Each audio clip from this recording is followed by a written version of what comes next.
Hello everyone, welcome to our mini blog. আজকে তোমাদের সঙ্গে শেয়ার করব বাড়িতে কি করে সহজ পদ্ধতিতে এইরকম নরম তুলতুলে নান বানিয়ে ফেলতে পারেন।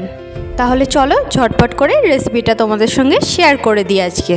প্রথমেই এরকম একটি বোলে ময়দা নিয়ে নেবেন, তারপরে আন্দাজ মতো নুন, চিনি এবং খাবার সোডা এবং টক দই আর সাদা তেল দিয়ে ভালো করে মেখে নেবেন। অবশ্যই কিন্তু মাখবেন গরম জল দিয়ে, এতে আরও ভালো হয় ডোটা। আর চলুন মেখে এবার প্রায় 5-10 মিনিট নয়, যাদের একটু বাড়তি কাজ থাকে তারা প্রায় 15-20 মিনিট এটা রেস্টে রেখে দিতে পারেন। সব থেকে ভালো হয় জানেন তো, একদম দুপুরে মেখে রেখে দিন, রাতে করুন, সব থেকে ভালো হয় ওটা।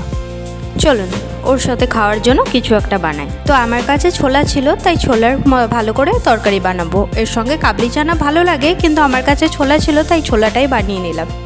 প্রথমেই আলু, টমেটো, পেঁয়াজগুলো ভালো করে ভেজে নিয়ে তারপরে যে মশলাটা বানিয়ে রেখেছিলাম, আদা বাটা, রসুন বাটা, জিরে, লঙ্কা গুঁড়ো সব দিয়ে ভালো করে একটুখানি কষিয়ে নেবো। তারপরে ঢাকা দিয়ে রেখে দেবো প্রায়।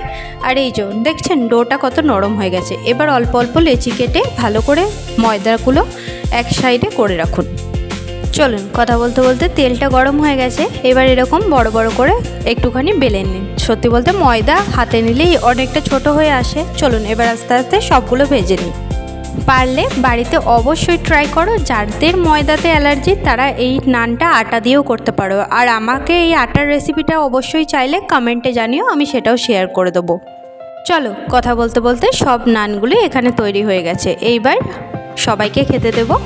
আর রেসিপিটা কেমন লাগলো সেটা কিন্তু অবশ্যই জানাবে কমেন্টে। ভালো লাগলে অবশ্যই একটা লাইক করো। দেখছো কেমন নরম তুলতুলে নানগুলো হয়েছে। ভালো লাগলে অবশ্যই বাড়িতে বানিয়ে খেও। চলো আজকের মতো এখানেই শেষ করছি। ভালো থাকবে, সুস্থ থাকবে, সবাইকে ভালো রাখবে। আর আমার রেসিপিগুলো কেমন হচ্ছে সেটা কিন্তু অবশ্যই কমেন্টে জানাতে ভুলো না। আর এরকম নান বাড়িতে অবশ্যই বানিয়ে খাও, অত্যন্ত সহজ পদ্ধতিতে। হ্যাঁ, যাদের কাছে ইস্ট নয় তারা কিন্তু এরকমভাবে বানিয়ে নিতে পারো। চলো তোমাদের একদিন পিৎজা রেসিপিটা আমি শেয়ার করব। এখন তো আমার মাইক্রোওভেনও হয়ে গেছে। চলো আজকের মতো এখানে টাটা।